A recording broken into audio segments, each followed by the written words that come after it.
Praise the lord. మన ప్రభు అయిన యేసుక్రీస్తు నామములో మీ అందరికీ నా హృదయపూర్వకమైన వందనాలండి.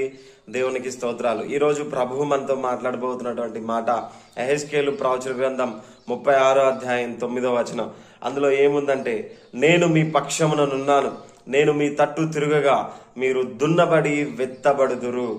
దేవుడు ఈరోజు మనతో ఏం మాట్లాడుతున్నాడంటే, నేను మీ పక్షముననున్నాను అని మాట్లాడుతున్నాడు.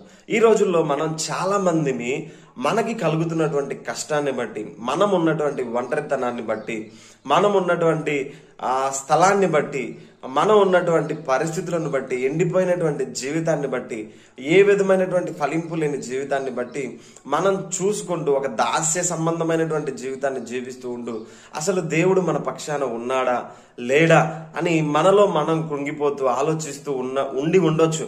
కానీ దేవుడు ఈరోజు మనతో ఏం మాట్లాడుతున్నాడంటే, నేను మీ పక్షమున ఉన్నాను, నేను మీ తట్టు తిరగ, అంటే మీ వైపు రాగా మీరు దున్నబడి విత్తబడతారు. అంటే మీరు మరలా ఫలించబోతున్నారు, మీరు మరలా చిగురించబోతున్నారు, మీరు మరలా ఫలాలు, మీరు పూర్వం ఏ స్థితిలో ఉన్నారో ఆ స్థితికి నేను మరలా మిమ్మల్ని తీసుకుని రాబోతున్నాను అని దేవుడు వాగ్దానం చేస్తున్నాడు.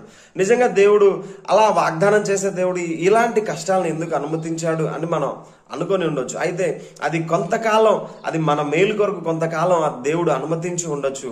కానీ దేవుడు పూర్తిగా ఎడబాసేవాడు మాత్రం కాదు. ఆయన ఇశ్రాయేలు ప్రజలను కూడా కొంతకాలము ఎడబాసాడు. వారు చేసినటువంటి అతిక్రమ క్రియలు కావచ్చు, వారు చేసినటువంటి తెలుసో తెలియకో చేసినటువంటి అపరాధములను బట్టి, దేవుని యొక్క ధర్మాన్ని బట్టి కొంతకాలం అన్య ప్రజలకి, అన్యమైనటువంటి దేశానికి, అన్య సామ్రాజ్యాలకి వారిని అప్పగించాడు. కానీ వారిని పూర్తిగా ఎన్నడూ కూడా ఎడబాయలేదు.